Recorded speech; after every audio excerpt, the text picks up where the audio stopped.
दोस्तों, हमारी आज की कहानी कुछ अलग है, जिससे हमें कुछ कीमती बातें सीखने को मिलेगी जो हमारे जीवन में किसी न किसी जगह काम आती है। एक प्रतापी राजा था। उनके 3 पुत्र थे। राजा ने अपने तीनों पुत्रों को बड़े ही योग्य गुरु के पास राजनीति, शस्त्र आदि की शिक्षा के लिए भेजा।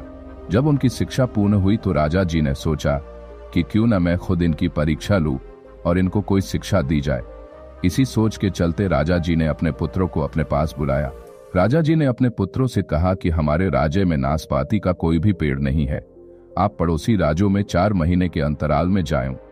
वहां जाकर नाशपाती के पेड़ को देखना और पता करो कि नाशपाती का पेड़ कैसा होता है। पिताजी से आज्ञा लेकर पहला पुत्र पड़ोसी राज्य में नाशपाती का पेड़ देखने के लिए जाता। उसने अच्छे से देखा कि नाशपाती का पेड़ कैसा होता है। इसी तरह दूसरा पुत्र अगले 4 महीने बाद पड़ोसी राज्य जाता है और अच्छे से देखता है कि नाशपाती का पेड़ कैसा होता है। अब बारी आती है सबसे छोटे पुत्र की। वो भी बिल्कुल ऐसा ही करता है। पड़ोसी राज्य में जाता और नाशपाती के पेड़ को अच्छे से देखता है।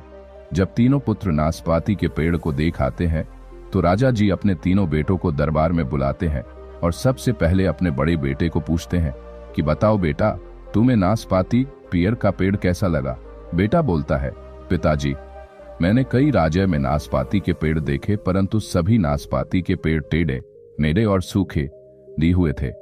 अब राजा जी ने अपने दूसरे पुत्र को पूछा, बताओ बेटा, तुमने क्या देखा। पुत्र बोला, पिताजी, भैया ने गलती से कोई और पेड़ देख लिया होगा। जो मैंने पेड़ देखे उनमें से कोई भी सूखा नहीं था। सब पेड़ हरे भरे थे, परंतु कोई भी फल नहीं लगा हुआ था। यह सुनते हुए सबसे छोटा बेटा बोला, पिताजी, लगता है भैया ने भी गलत पेड़ देखा है। मैंने जो भी पेड़ देखे सब पर खूब नाशपाती थी, फलों से लदे हुए थे। राजा जी कुछ बोलते इससे पहले ही तीनों पुत्र आपस में लड़ने लग गए।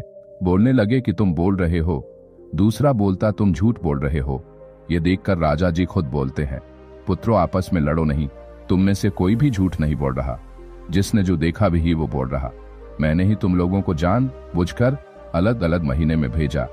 जो तुम लोग बता रहे वो नाशपाती के पेड़ की दशा मौसम वेदर के अनुकूल थी। राजा जी बोलते हैं कि पुत्रों, इससे कुछ बातें सीखने को मिलती है। पहली बात, पुत्रों, अगर आपको किसी बात की सही और पूर्ण जानकारी चाहिए तो तुम्हें उसको लंबे समय तक देखना और जांचना चाहिए। वो कुछ भी हो सकता है, जैसे कोई वस्तु, आदमी। दूसरी बात यह कि हर मासूम एक जैसा नहीं होता। जिस तरह पेड़ मौसम के अनुसार बदलता है, कभी सूखा होता, कभी हरा भरा होता, तो कभी फलों से लदा होता, ठीक वैसे ही आदमी की जिंदगी में उतराव चढ़ाव आते रहते हैं। आदमी को कभी भी दुखी नहीं होना चाहिए, क्योंकि समय कभी भी एक जैसा नहीं रहता, यह बदलता रहता है। अगर आज दुख है तो कल सुख भी होगा। तीसरी बात यह कि कभी भी यह नहीं सोचना चाहिए कि सामने वाला गलत है। हो सकता वो भी सही हो और आप भी।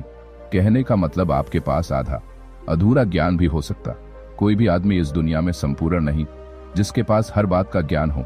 ऐसी स्थिति में किसी और ज्ञानी इंसान से सलाह लेनी चाहिए।